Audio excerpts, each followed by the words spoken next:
jin itu juga kewajibannya beribadah. Nah, perkara manusia maupun jin itu tidak taat beribadah, itu urusan lain, tapi perintahnya beribadah. Sehingga perintah beribadah ini kadang-kadang manusia juga tidak taat ya, karena memang sifat manusia yang gampang atau mudah digoda oleh setan.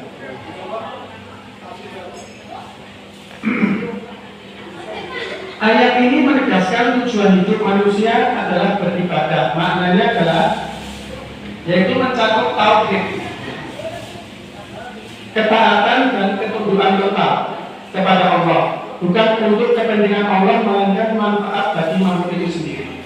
Jadi beribadah itu sebenarnya bukan apa ya, bagi Allah itu tidak penting, tapi itu sebenarnya kebutuhan manusia itu sendiri. Ya. Kita beribadah itu sebetulnya ya untuk kita sendiri.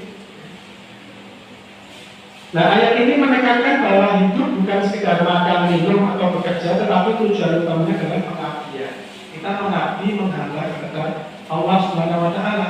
Kita sudah diciptakan dalam bentuk manusia yang sempurna ini, maka kita wajib bersyukur. Cara bersyukur yaitu dengan mentaati segala perintah dan larangannya. Nah, salah satu ibadah yang wajib yang harus dilakukan oleh umat manusia adalah di bulan Ramadan ini tentunya adalah puasa, itu adalah ibadah wajib, dan sholat, ya. Dan juga yang lain-lain, ya, sedekah dan sebagainya. Nah, puasa jelas karena ini bulan Ramadan ibadah puasa. Sholat jelas ya, kita disuruh untuk memperbanyak ibadah sholat di bulan Ramadan. Nah, saya ingin menyampaikan yang terkait dengan sholat. Bapak Ibu yang dirahmati Allah, sholat itu sangat penting bagi umat Islam karena satu, itu merupakan tiang agama, rukun Islam yang kedua, dan sarana utama berinteraksi langsung dengan Allah Subhanahu wa Ta'ala. Sholat bisa mencegah perbuatan keji dan mungkar. Tapi kadang-kadang kita melihat ada seorang yang sudah mumpuni dalam beragama Islam, ibadahnya rajin, sholatnya bagus, tapi tetap berbuat keji dan mungkar. Itu yang salah gimana? Nah, karena memang sholat itu sebetulnya adalah satu kegiatan tidak hanya ritual, tapi juga spiritual. Kadang-kadang kita itu melakukan sholat itu hanya sekedar ritual saja, mengerjakan sholat, tapi spiritualnya tidak sholat, hatinya tidak sholat. Sholat itu harus dua-duanya. Seremonial. Ya, hanya seremonial saja, menggugurkan kewajiban. Sholat lima waktu ya sudah dikerjakan, sehingga sholatnya hambar, ya, karena tidak keduanya dilakukan. Nah, ini ada beberapa poin. Yang pertama tadi adalah sholat itu sebagai tiang agama. Orang itu bisa dilihat kebaikan, amal kebaikan keseluruhannya itu, tolak ukurnya, patokannya adalah sholat. Ya. Nah itu, kalau sholatnya bagus, ya, bagus itu dalam arti ya kualitasnya juga ya. Secara ritual dan secara spiritual, itu otomatis amalan yang lainnya itu mengikuti baik. Nah, sehingga sangat penting di sini sholat itu. Makanya ilmu sholat harus kita pegang teguh, harus kita pelajari.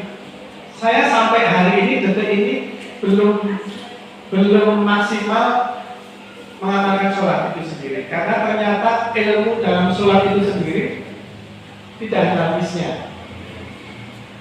Jadi kalau kita ingin sholat kita itu sempurna, kita harus sholat sesuai dengan tuntunan atau ajaran Rasulullah. Rasul mengatakan bahwa sholatlah seperti aku sholat. Jadi kalau ingin sholatnya sempurna, ya kita harus sholat sesuai tuntunan Rasulullah atau seperti yang dilakukan oleh Nabi Muhammad SAW. Jadi apa ya? Mari kita sama-sama belajar sholat yang baik, yang benar dan sempurna. Yang baik sempurna seperti apa? Yang benar seperti yang benar ya seperti sholatnya Rasulullah. Nah, bagaimana caranya? Nah, kita belajar melalui hadis ya, yang tentunya hadis-hadis yang sahih ya, yang bukan hadis dhaif, bukan palsu. Karena sekarang itu banyak sekali beredar hadis-hadis palsu yang kadang kita tidak paham itu hadis itu palsu atau bukan. Nah, makanya belajar. Nah, saya ini masih belajar banyak. Khususnya tentang sholat ini dengan memahami hadis-hadis yang sahih. Mungkin kita tidak usah repot ya, belajar sendiri, meneliti sendiri hadis. Kita punya guru ya. Kita punya ustadz yang ahli di bidangnya.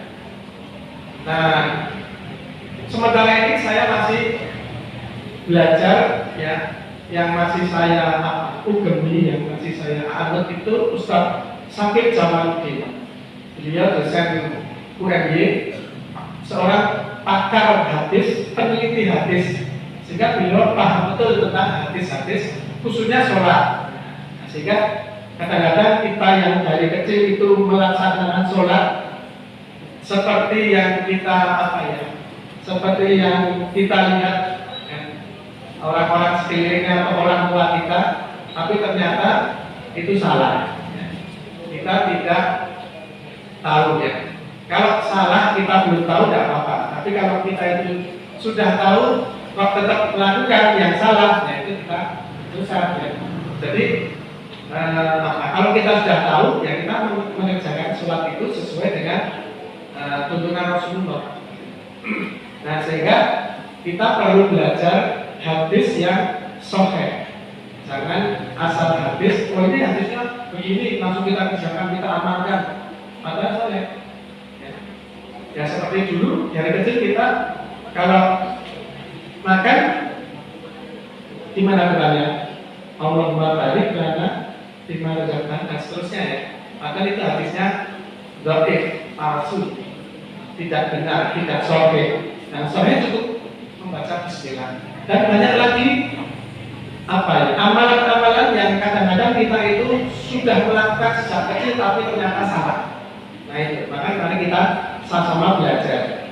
Nah, kembali ke masalah sholat ini, ternyata banyak sekali hal-hal yang sudah kita kerjakan lama dari kecil tapi ternyata itu keliru karena hadisnya dhaif atau palsu.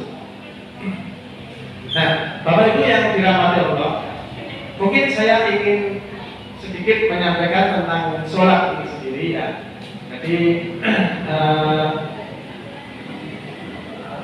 seperti yang sudah saya ketahui dari guru-guru ustadz-ustadz yang lebih pakar itu ternyata banyak juga yang saya lakukan itu masih keliru.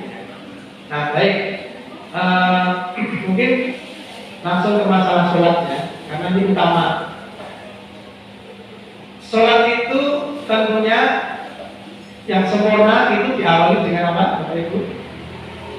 Sholat itu agar sholat kita itu sah harus apa? Sebelum takbir kita harus bersuci dulu, berwudu. Kalau kita tidak wudu, tidak mensucikan diri, kita sholat sekusuk apapun, sholatnya tidak sah. Harus berwudu, itu penting ya. Tidak bisa kita meninggalkan wudu. Mau sholat kalau kita tidak wudu, tidak sah sholatnya, batal. Nah makanya yang pertama itu adalah kita bersuci, wudu. Wudu pun kalau bisa ya sesuai dengan tuntunan Rasulullah. Wudu sesuai Rasulullah, wudu dulu bagaimana? Tidak asal wudu. Masih sering saya melihat, mohon maaf Bapak Ibu, yang wudunya tidak benar. Sehingga kadang-kadang ambil wudhu, padahal itu ada rukunnya, ya, ada tuntutannya, ada urut-urutannya yang benar seperti apa. Nah, makanya mari kita belajar. Yang paling awal adalah wudhu dulu. Wudhu yang pertama itu apa? Kita membasuh kedua tangan, ya. Kalau bisa sela-sela jari dibersihkan, ya. Kemudian apa Bapak Ibu? Setelah basuh tangan, berkumur. Kemudian setelah berkumur apa Bapak Ibu?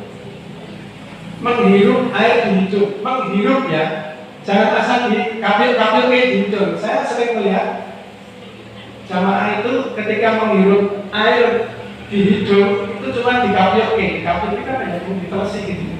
Padahal yang benar itu dihirup itu disedot airnya, sehingga air itu bisa masuk ke sela-sela hidung. Kalau misalnya tidak bisa sampai masuk, dibantu tangan boleh dimasukkan jari-jari kita. Nah, ternyata apa? Kalau kita melakukan wudhu yang benar, itu ternyata ada dampak kesehatannya. Nah, kalau Bapak Ibu wudhu menghirup air itu dengan benar sampai masuk, dijamin jangan sakit flu. Nah, itu sudah diteliti oleh para pakar. Baik Bapak Ibu, ternyata waktunya cepat sekali, kita tidak sampai tuntas sholat karena waktunya habis. Saya akhiri. Wassalamualaikum warahmatullahi wabarakatuh. Monggo, bismillahirrahmanirrahim. Kita batalkan.